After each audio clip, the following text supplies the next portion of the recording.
Ilang kabataan ang naglakas loob na pumasok sa Barangay Zone 4 kanina para mamigay ng pagkain sa mga sundalo at pulis. Sa pagitan naman ng Barangay Santa Catalina at Santa Barbara ay may mga namataan pa ring makapal na usok.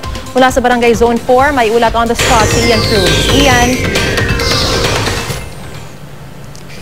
Yes, Maris, sa mga sandaling ito ay nakakarinig pa rin tayo ng mga putukan mula rito sa kinaroroonan natin na malapit lamang tayo doon nga sa mga critical area ng Santa Catalina at Santa Barbara. At Maris, kung mapapansin mo dito sa aking likuran ay ongoing ngayon isang malaking sunog ang nagaganap ngayon at dito lamang ito halos sa likod ng Zamboanga City Medical Center. Kanina natin unang nakita nung mga bandang alas 10 yung usok sa bahaging yan, pero sa mga sandaling ito bago tayo sumahimpapawid sa balitang hali ay nakita nga natin na todo yung paglalagablab doon bagamat wala tayong visual ng mismong apoy, pero sa nakikita natin at sa experience natin sa pagko-cover ng mga sunog, yung ganyang kalakas at kakapal na mga usok, ibig sabihin in progress talaga yung malaking sunog. Pero Maris, kanina nga ay ilang kabataan ang nagtungo dito malapit sa kinaroroonan natin at sila nga ay namigay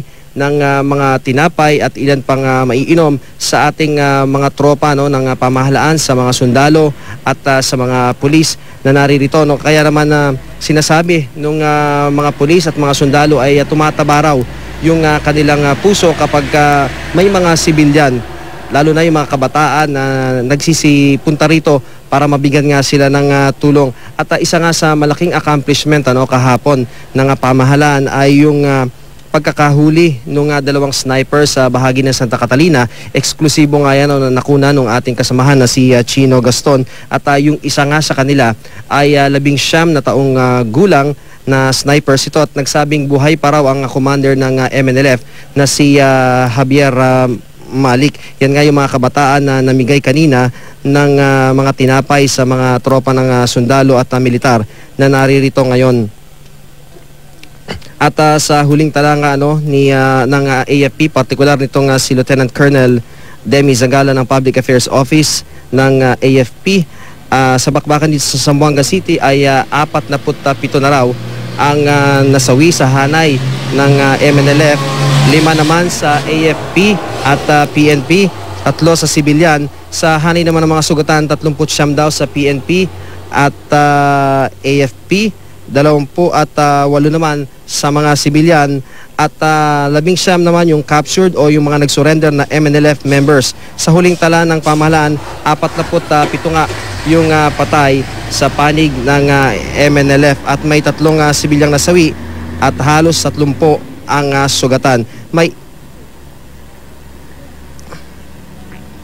ilang bihag nga rin na nakalaya mula pa noong mga nakarang araw, kagabi, at sinasabi rin sa atin ng ating mga source na ngayong umaga o kanina umaga lamang ay mayroon nga rin mga nakalaya na mga sibilyan na bihag umano ng paksyon ng MNLF. So sa mga sandaling ito, Maris, June, ay nagpapatuloy nga yung sunog dito sa ating likuran at ang mga bumbero ay wala ring humpay sa pag-ikot dito mula pa kanina. June, Maris. Oo, Ian, gaya ng ibinalita mo, yung sunog na yan na nasa likod mo, yung nakikita natin na napakapal na usok, sabi mo malapit lang sa Zamboanga Medical Center o Medical City.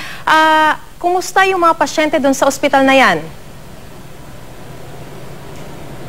Maris, simula pa nga nung nangyari yung krisis na to mula noong Lunes ay in-evacuate na yung mga pasyente dito sa area na ito dahil nasa likod lamang halos Maris nitong ospital yung critical area kung saan nga maaaring nagkukuta itong tropa ng paksyon ng MNLF at para maiwasan nga na mapahamak sila, syempre magkakaroon ng barilan malapit dito, may mga mortar fire at mga RPG na papuputukin dito o saka mga grenade launcher ay minabuti na ng Crisis Management Committee na alisin na nga yung mga pasyente rito sa lugar na ito, Maris. As we speak, Ian, tuloy-tuloy pa rin ba yung panununog na ginagawa ng kampo ng MNLF?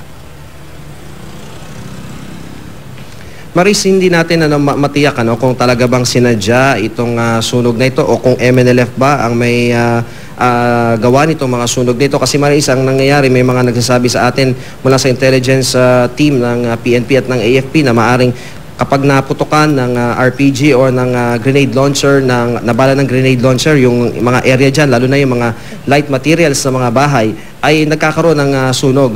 Isa kasi ito, Maris, na kapag natamaan niya ng mga bala, ng mga grenade launcher na yan, ay maaaring mag-ignite yung sunog. At dahil nga, Maris, hindi kasi nagkakaroon ng mabilis at agarang pagpasok yung mga bumbero doon dahil maging sila nga ay inaatake umano ng mga rebelde. Kaya hindi kagad na-apula yung mga sunog at nangyayari, lumalaki itong apoy, Maris. Alright, maraming salamat Ian Cruz. Ingat kayo dyan.